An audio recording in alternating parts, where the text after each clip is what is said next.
Tai šiandien kalbam apie įvairias tendencijas ir, aišku, yra tos technologinės tendencijas, bet įdomus faktas, kad mūsų regione gyvenant 25 metais jau svarbu ne tiek technologinės tendencijos, kiek geopolitinės tendencijos. Jos pradeda įtakoti mūsų technologinius pasirinkimus ir apie tai visa šita diena. Dabar kokias technologijas viešasis sektorius diegia, kokias naudoja, labai daug kas priklauso ir nuo jūsų IT vadovų. Ne tik tai nuo įmonės vadovų, bet ir IT vadovų ir labai svarbu jo tas domėjimasis, išvalgumas ir domėjimasis ne tik tai technologijomis, bet ir domėjimasis, kaip tas technologijas veikia geopolitika. Yra toks geras angliškas žodis, aš nesugebėjau rasti jam gero vertimo, vigilance. Tai vat būtent tas angliškas vigilance, išvalgumas, budrumas, stebėjimas, kas vyksta, yra didelis privalumas ne tik tai viešajam sektoriui, bet ir bet kuriam versle. Tai tos išgrynintos 5 tendencijos, apie kurias visas ir pasišnekėsime, tikiuosi aš skaidrių neužstoju. Tai yra 5G ryšys, daiktų internetas, tada dirbtinis intelektas, kuris čia visur plačiai linksniuojamas ir šiek tiek apie tai pakalbėsiu. Hibridinė debesų kompiuterija, tai yra tai, kas ateina iš esmės kaip nauja banga ir ypatingai mūsų regioną. Jeigu kažkada kalbėjom tiesiog debesų kompiuterija, tai dabar būtent hibridinė. Toliau kibernetinis saugumas. Pati aktualiausia turbūt šiai dienai tema būtent mūsų vėlgi regione, na ir visų dalykų žalumas, tai yra, kad kuo mažesnį pėdsaką paliktume savo planetoje. Tai ir pradėsiu nuo 5G ir daiktų interneto arba Internet of Things. Kas tai yra, visi turbūt jau žinot, išmanieji namai, išmanieji biurai, išmanios sistemos, kurios save optimizuoja, kurios įjungia, kažką išjungia ir panašiai. Labai svarbu, kad būtų visur patikimas ryšys. Na ir šiai dienai patikimiausia ryšio technologija, mobilaus ryšio technologija yra 5G. Yra įvairių taikymų, žinot, ir vandens skaitliukai veikia Rusijose, panaudojant IoT tam tikras technologijas, siaurą juostį ryšį, apie kurį mano kolega kaip tik pasakos apie tas technologijas, kaip jos konkuruoja. Bet tai yra viso pasaulio tendencija ir mes ką matom, kad viešasis sektorius ypatingai daug potencialo turi šitoj vietoj, išnaudoti gerą ryšį, išnaudoti suteikiamas galimybės, automatizuoti, inovuoti. Na ir žiūrint į patį 5G, ką atnešė 5G, tai jeigu kas sekėte naujienas prieš jau, dabar galvoju, prieš 6-7 metus, 18 metais mes paleidom pirmąsias stotis, pademonstravom, tai pažadas buvo 3 dalykus pagerins 5G. Didelis tankis įrenginių vienoje vietoje, tai čia vienas buvo pažadas. Antras pažadas, na, jis iš esmės Lietuvai neaktualus, labiau aktualus yra tankiai apgyvendintose šalyse, miestuose. Lietuvoje tokių mes neturim. Tada tas Enhanced Mobile Broadband arba piramidės viršūnė, tai yra būtent pagerintas duomenų perdavimas, labai greitas, labai didelis kiekis. Na ir labai kitas piramidės kampas, tai yra labai patikimas ryšys, greitai tokiai komunikacijai, pavyzdžiui, važiuojantis automobilis, kitam automobiliui perduoda informaciją, arba traukiniai kažkokie judantis, keičiasi tam tikrą informaciją. Tai visi šitie 3 dalykai iš esmės atėjo su 5G pas mus. Aišku, 5G savyje turi irgi tam tikras kartas. Tai pirmoji karta, kurią visi pasaulyje šiuo metu aktyviai naudoja, jinai iš esmės duoda tą viršutinę dalį, tai yra didelį greitį. Tai mes to džiaugiamės ir iš esmės išsprendėm visas problemas, kai žmonės namuose ar biurose turėdavo kažkokių tai piko metu užsikimšimų ar ryšio sulėtėjimų, jo neliko.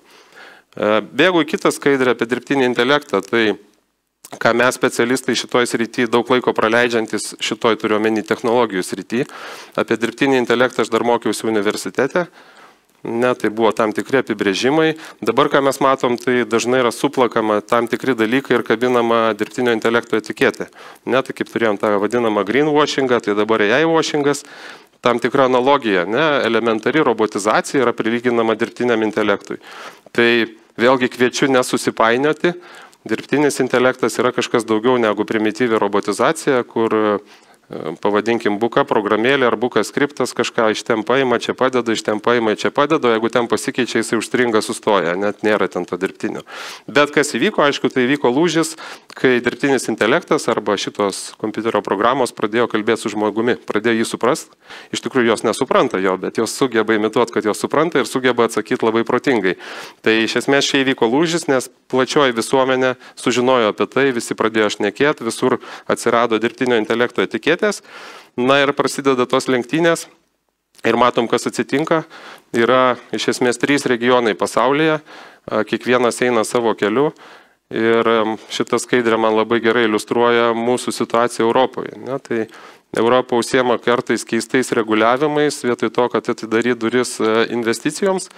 Ir matom, kad Kinija su Amerika konkuruoja, viens iš kito kaip visada kopijuoja. Kinijoje daug talentingų žmonių, nes milijardinė šalis su daug investicijų, su daug universitetų. Ir jie tikrai neatsilieka. Ir paskutinės naujienos su DeepSeek'u būtent ir buvo tai, kas sukėlė tam tikrą paniką, kad ne vien amerikiečiai valdo šią sritį. Tuo tarpu mes, europiečiai, į savo nosis kišam kamštelius ir nežinom, ką su tą situaciją daryti. Einam į trečią tendenciją – hibridinė debesų kompiuterija. Na tai kas yra tas hibridinis debesis? Tai vat kitoj skaidriai galima tiesiog pasižiūrėti tą schemutę. Tai tradiciškai jūs turit kažkokius duomenų centrus, serverius, pas save galbūt serverinėse. Tada yra kažkokia debesija, tai gali būti privati, pas tiekėją. Na ir papildomai dar prie to mes galim naudotis viešąją debesiją. Ar tai būtų Azure iš Microsoft'o, ar AWS iš Amazono, ar Google'as. Ir visą tai susijungia į kažkokią veikiančią ekosistemą. Kaip ir gerai, diversifikuojam, reiškia, pavyzdžiui, lėtai prieinamus duomenis galima saugoti pigioj debesijoje, kažkur viešai, jeigu tai įstatymai leidžia. Kyla tam tikri, aišku, iššūkiai. Skirtingi debesijos sprendimai, arba šitie 3 komponentai, jie gali duoti skirtingą tą vadinamą response time, atsako laiką. Tai jeigu iš lokalaus ar šalia esančio duomenų centro jums greitai atsakas atėjo, tai iš Amerikoje esančio duomenų centro jis gali eiti ilgiau ir tada vartotojo patirtis vėlgi tampa po klaustuku. Kitas didelis iššūkis yra būtent kompetencijos. Išėjus į hibridinę debesiją, iš esmės mums susijungia netgi 3 skirtingos kompetencijos. Jeigu mes mokėjom savo duomenų centruose prižiūrėti įrangą, ją saugoti, dabar atsiradus viešam, privačiam debesijos sprendimui, tų kompetencijų auga ir didžiausios klaidos yra būtent su saugumu susijusios. Debesija savo gimimu yra padaryta tokia, kad jinai turi būti prieinama visiems lengvai. Taip, jūs pasidėjot savo nuotrauką kažkur ir galit keliais mygtuko paspaudimais pasidalinti su visa savo giminė, draugų ratu ir taip toliau. Paskui galbūt ir pamiršot, kad jūs pasidalinote, ne, bet tas vis dar prieinamas. Tai nedaug dieve, kažkas įmonėse pasideda kažkokius duomenys į debesiją ir ten vieną varnelę uždeda, kad yra prieinama viešai. Žinom, buvo tų skandalų Lietuvoje iš tos serijos. Tai kyla tam tikros rizikos ir jas reikia suvaldyti. Na ir einam į tą kibernetinio saugumo riziką. Tai yra, kad kibernetiniai nusikaltėliai iš esmės keičia savo atakų vektorių, jie inovuoja smarkiai ir koks atsakas yra, tai vienas iš atsakų yra dabar populiarų Security Operations Center, tas trumpinys SOC. Dėl ko jisai yra svarbu? Dėl to, kad jis jums, įsivaizduokit, pas jūs laužėsi penktadienį po darbo vakarė jūsų sistemas, tai turbūt atėję pirmadienį galit surasti, kad jau pridaryta bėdų ojojoj. Tai iš esmės SOC-o rolė šitoj vietoj būtų sureaguoti laiku, tai yra tą patį penktadienio vakarą, pamatyti, kad vyksta kažkokie įsilaužimai ir priimti reikiamas priemonės. Nes tradiciniai sprendimai, bet Security Operations Centro iš esmės jie būdavo tokie, kad mes post factum sužinom dalykus. Kita dimensija vis dar žmogus. Silpniausia grandinė visoje kibernetiniai saugoje yra žmogus. Ir viešajam sektoriui mes matom įdomias tendencijas, gal po manęs viceministras papasakos daugiau, ką valstybė planuoja, bet iš esmės, ką mes matom, valstybė centralizuoja centrinės savo sistemas. Tai yra registrai, kažkokie serverinės ūkis, yra viskas centralizuotai profesionaliai įmama ir prižiūrima. Tuo metu darbo vietos yra iš esmės paleistos, kiekviena įstaiga žiūri, kaip jinai nori, o darbo vieta, prie kurios sėdi žmogus ir yra silpniausia visoje kibernetinės saugos grandiniai. Tai apie tai reikia galvoti. Dar paskutinis gal atsistatymas po įsilaužimo yra toks įdomus niuansas. Ne visi turbūt ir pagalvojat, kas tai yra. Įsivaizduokit, kad jūs aptikot, kad pas jūs yra įvykęs įsilaužimas. tą įsilaužimą galima sustabdyti tarsi, panaikinti prieigą, kad, radot, nežinau, firewall'e sukonfigūruota kažkas, kas nebuvo legaliai sukonfigūruota, reiškia, įsilaužėliai buvo pas jūs tinkle, jūsų sistemose, sutvarkėt firewall'ą, o ką daryti toliau? dirbam su daug klientų ir susiduriam su ta dilema, kaip padėti klientui, kai nebeaišku, kiek toli nuėjo įsilaužėliai ir galbūt jie dar sėdi pas jūs ir sėdi kažkur labai plačiai. Tai yra kaip lyga įėjusi, jūs uždarė dabar vartus, bet ta lyga jau įėjusi pas jūs ir jinai kažką tai išdarinėja. Tai vėlgi ruošiantis kibernetiniam ir galvojant apie kibernetinį atsparumą labai svarbu šitą momentą atsižvelgti. Na, žalieji sprendimai, akivaizdu, daug šnekam apie mūsų poveikį planetai ir visa kita, yra keli aspektai. Tai viena, bet koks profesionalus duomenų centras visada bus žalesnis negu serverinė įstaigos rūsyje. Bet koks, nes reikia užšinti įrangą, reikia ją maitinti ir taip toliau. Tai visada koncentruoti profesionalūs duomenų centrai, debesyje yra sprendimai, kurie leidžia tą žalumą pasiekti. Dėl to labai svarbu apie tai galvoti. Debesijos lankstumas irgi įneša labai didelį aspektą į žalumą. Tai yra debesijos privalumai kokie. Jeigu jūs daug naudojat kažko tai dienos metu, daug resursų jums priskiriama. Jeigu vakare žmonės išėjo namo ir mažai naudoja, resursai susimažina, reiškia mažiau energetikos naudojama ir galų gale mažesnė sąskaita. Jeigu jūs turite tokias sistemas, debesija yra idealus sprendimas. Tai vėlgi galim prisidėti prie to žalumo. Na ir šoku į kitą, jeigu tai apžvelgiam 5 tendencijas, kokie pagrindiniai 5 iššūkiai. Būtent viešajam galbūt sektoriui, bet aišku visada galim pritaikyti ir kaip asmeniui, ir kaip bet kuriai verslo įmoniai. Tai pradėkim nuo fizinių sistemų saugumo. Tai ką mes matom, kokios vėlgi atsitinka tendencijos, tai kuo daugiau tų sistemų, tuo didesnė priklausomybė aišku nuo jų, tai reiškia nuo ryšio, nuo energetikos, na ir nuo gedimų. Fizinių gedimų, dar kažkokių sabotažo, tai visi jau prisiskaitėm, prisižiūrėjom, iš Baltijos jūros dabar replikuojama laivai su nuleistais inkarais plaukia. Kaip sakyt, nesutinkam kol kas automagistraliai Vilnius Kaunas važiuojančios mašinos su užtrauktų rankiniu, bet Baltijos jūrai kažkaip tie laivai pradėjo su to užtrauktų inkaru nuolat plaukioti ir matom, kad tai vyksta globaliai jau, reiškia Taivane pasikartojo ir panašiai. Yra rizika su elektra.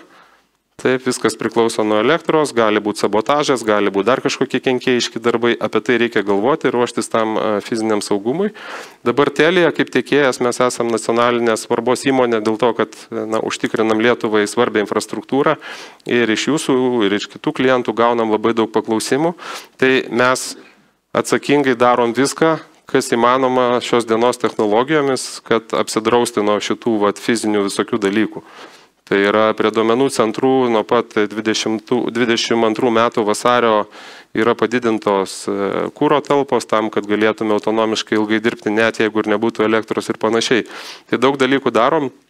Ir kai mane, jeigu savo rajone išeinu šuniuką pavedžiot, kaimynas kartais sutinka ir sako, ne vienas kaimynas, daug kaimynų sutinku. Tai kaip čia yra, žiūrėk, sako, jūsų čia 10 eurų paslauga kainuoja, man ten kažkoks UAB mažiukas siūlo už 7,77. Tai kodėl jūs tokie brangus? Tai tas už 7,77 jisai absoliučiai nieko nedaro šitoj srity.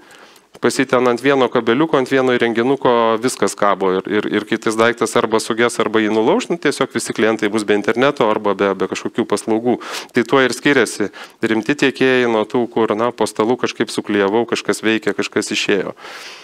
Kitas yra atsparumas trikdžiams, tai jau kalbam apie nefizinius gadinimus kažkokius, o kalbam būtent apie įdomius trikdžius ir ką mes matom paskutiniu metu, čia yra žemėlapis paimta Europą ir matom paraudonintą, kur didžiausi GPS trikdžiai pasitaiko, tai reiškia Kaliningradas, Baltarusija ir viskas, kas aplink Ukrainą.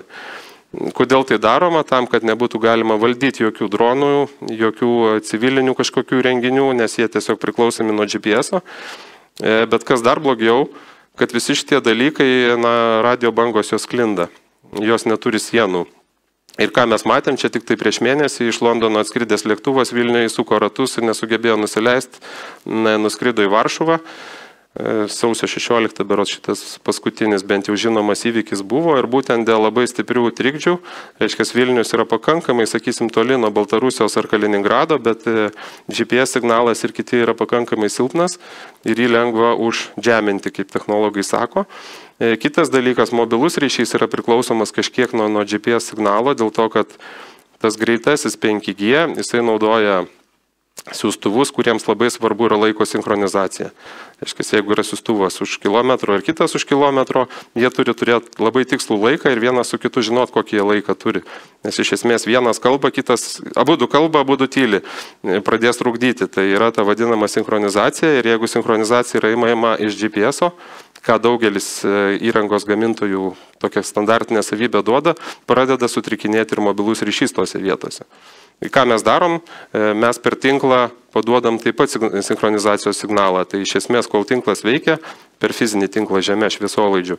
Tai tol stotis jinai turi du šaltinius laikui susisinchronizuoti. Vienas iš GPS-o, kitas yra iš ateinančio tinklo. Tai vėlgi tų trikdžių daugėja ir mes matom, ir gyventojai skundžiasi, ir vėlgi čia 5G pasitarnauja, ypač pasienio zonose, nes 5G dirba plačesniam dažnių ruože. Ir, sakysim, jisai yra atsparesnis šitiem trikdžiam negu senesnės kartos technologijos. Kitas įdomus aspektas yra priklausomybė nuo tiekėjų, nuo jų sprendimų.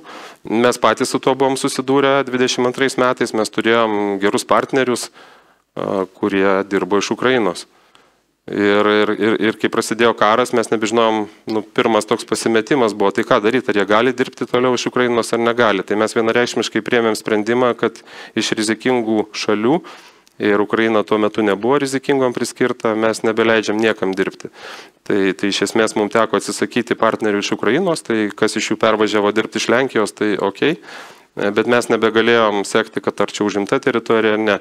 Tada sprendimai tokie kaip Kasperskis. Tai buvo ir yra vis dar turbūt pakankamai žinomas antivirusas, antivirusinis sprendimas, kuris, jeigu taip žiūrėti visus reitingus, kur darydavo testus, iš esmės jis būdavo arba numeris 1 arba top 3 visada. Kas atsitiko? Tai tapo geopolitiniu įrankiu ir akivaizdu, kad visos vakarietiškos šalis uždraudė jį vartoti. Ne, tai bet kokį sprendimą perkant jūs turite atsižvelgti, o kokios galimos pasiekmės, jeigu ta šalis, nežinau, kažkokia X. Ar gali taip atsitikti, kad po 2 metų jūs nebegalėsite to sprendimo naudoti, kaip Kasperskio atveju. Dėl to tas išvalgumas, geopolitikos atsižvelgimas visada yra aktualus ir į tai reikia kreipti dėmesį. Kibernetinį saugumą mes kalbėsim ir bet kurioje turbūt konferencijoje pakalbėsim. Kas įdomu, kad vėlgi šita geopolitika įnešė naują dimensiją. Naujoji dimensija yra kokia? Kibernetiniai įsilaužėliai yra verslininkai. Iš esmės jie gamina kenkėjišką programinę įrangą tam, kad iš jūsų gauti išpirką. Apkrečia jūsų tinklus, užšifruoja jūsų duomenys ir tada sako, mokėk bitkoinais, atkoduosim jums duomenys.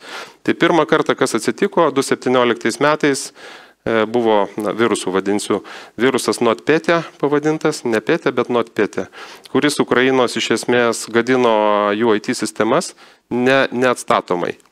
Tai reiškia, jis imitavo, kad reikia išpirką mokėti, bet tos išpirkos bitkoino, tas krepšelio kodas, jis netgi buvo netikras, šiaip sugeneruota atsitiktinė seka. Koks buvo tikslas? Reiškia, rusai tiesiog kenkė Ukrainos ekonomikai. Nukentėjo ne tik Ukraina, jeigu skaitėt apie didžiausią laivų Maersk kompaniją, jie kelius šimtus milijonų dolerių turėjo nuostolių, gal 10 dienų jie ten praktiškai buvo visiškai paralyžiuoti ir taip toliau, dėl šito NotPetya, kuris buvo taikę į Ukrainos būtent infrastruktūrą. Tai mes ir jūs esam lygiai tas pats taikinys ir čia jau nebe išpirkos prašymas, o čia yra hakerių grupuotės, už kurių stovi nedraugiškų šalių vyriausybės, reiškia, jų finansavimas yra neribotas. Apie tai reikia galvoti. Aišku, pasipylė kiti dalykai, išėjus viešai ChatGPT, matom iš tyrimo, beveik 2,5 karto padaugėjo vadinamo phishingo, tai yra laiškai pritaikyti prie jūsų konteksto. Ne, tai jeigu taikosi į įmonės vadovą kažkokį klaidingą, tai surašo labai gražų tekstą, nurenka informaciją, ką jis yra paustinės LinkedIn'e, nurenka, ką jis yra paustinės Facebook'e, dar kažką ir iš viso to suklijuoja labai realistišką laišką. Pavyzdžiui, jūs iš Alpių siunčiat nuotrauką, kad slidinėjat, gausit laišką kokį nors parašytą, žinau, kad tu dabar slidinėjai, bet yra labai svarbu patvirtinti šitą pavedimą, aš tau siunčiu, žinau, kad tu nepasiėmęs kompiuterio, pavyzdžiui, spausk linką, dar kažką suvesk. Pagrindiniai dalykai yra šitie, kad dirbtinis intelektas padeda sugeneruoti labai pritaikytus kreipinius į žmonės. Na ir žinau rykštę, kurią jūs visi nešat, mes kartais iš to, kuris su ta rykšte bandom siūlyti kažką, tai yra viešųjų pirkimų procesas. Ne, tai kiek ir pats esu susidūręs, visi už galvos susiema, kai reikia kažką nupirkti greito, kokybiško, reikia atmesti nepatikimų tiekėjų, nepatikimus sprendimus. Reiškia, reikia labai gerai įsigilinti, labai gerai aprašyti, kad atfiltruoti visą tai, kas netinka. Taip, reikia vertinti, kaip aš sakau, ne tik tai kainą, bet ir geopolitinės rizikas, žalumą. Yra daug elementų ir aišku, visą tai jums yra pakankamai didelis iššūkis, nes privačiose įmonėse tie sprendimai padaromi kur kas paprasčiau. Pavyzdžiui, Telija mes irgi turim visokių procesų biurokratinių, bet mes juos galim peržengti daug greičiau, nes mes neturim to vadinamo viešųjų pirkimų proceso ar įstatymo. Tai apibendrinant mano prezentaciją, visi pokyčiai greitėja ir jeigu anksčiau tos greitėjimo buvo dedamoji pagrindinė technologijos, tai dabar dedamoji yra geopolitika, tai reiškia, dauginam technologijas iš geopolitikos, na tai bent jau greitis arba ta kompleksika, neapibrėžtumas didėja kvadratu. Ir, na, turim išmoktame gyventi, turim rasti teisingus sprendimus. Ačiū uždėmesi. Aš labai dėkoju, kad tu beveik tilpai laiką. Bet mes vis tiek žadėjom atsakyti kelis klausimus. Tai keli klausimai yra įkritę. Viena iš esmės, tu kaip ir paminėjai, kam telefonui reikalingas 5G ryšys? Taip, tai... Čia tikriausiai suktas klausimas galbūt. Jis nesuktas. Daug radio dažnių eteryje, ne, ir su 5G ryšiu tu turi didesnį lankstumą, reiškia, gali laipėti tarptų daugiau dažnių. Tai yra naujos kartos, tai jis yra atsparesnis ir per tą patį dažnį jis tiesiog daugiau duomenų prasiunčia. Tai, na, tiesiog modernesnis ryšys, patikimesnis. Jo, bet čia tikriausiai turėtų minti galbūt net ir ką tu minėjai, kad tam tikrose situacijose 5G ryšys yra galbūt pranašesnis, kai turime situacijas pasienyje. Taip, lietuviškai tariant, užžemint 5G yra šiek tiek sunkiau negu ypač senasios kartos mobilų ryšį. Ir dar vieną klausimą. Ką daryti, kad kabeliai tarp Lietuvos ir Švedijos nebenutrūktų? Ir kiek tų kabelių turi nutrūkti, kad Lietuva liktų be interneto? Tų kabelių nėra daug. Ne, Lietuva turi internetą per 3 kryptis. Priminsiu, Baltijos jūra, Lenkija ir Latvijos pusė, o paskui iš Latvijos Estija, ten Suomija ir taip toliau. Tai Baltijos jūra yra, grubiai tariant, trečdalis mūsų pralaidumų. Jeigu žiūrėti Teliją, nutraukus viską Baltijos jūroje, jūs net nepajustumėt. Na, jeigu nutrauktų ir Baltijos jūrą ir Lenkiją, tada jau mes pajustume.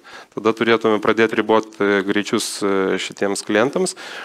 Bet kad visiškai internetas dingtų, tai yra sunkiai suvokiamas. Na, tai turėtų būti jau kažkokia didelio masto diversija, labai daugelį vietų vienu metu ir taip toliau. Tai ar būtume pasiruošę tokią atlaikyti? Na, mes visada pasiruošę, bet ko nežinai, to nežinai. Gal neatsitiks. Taip. Ačiū labai, Andriu, dar kartą.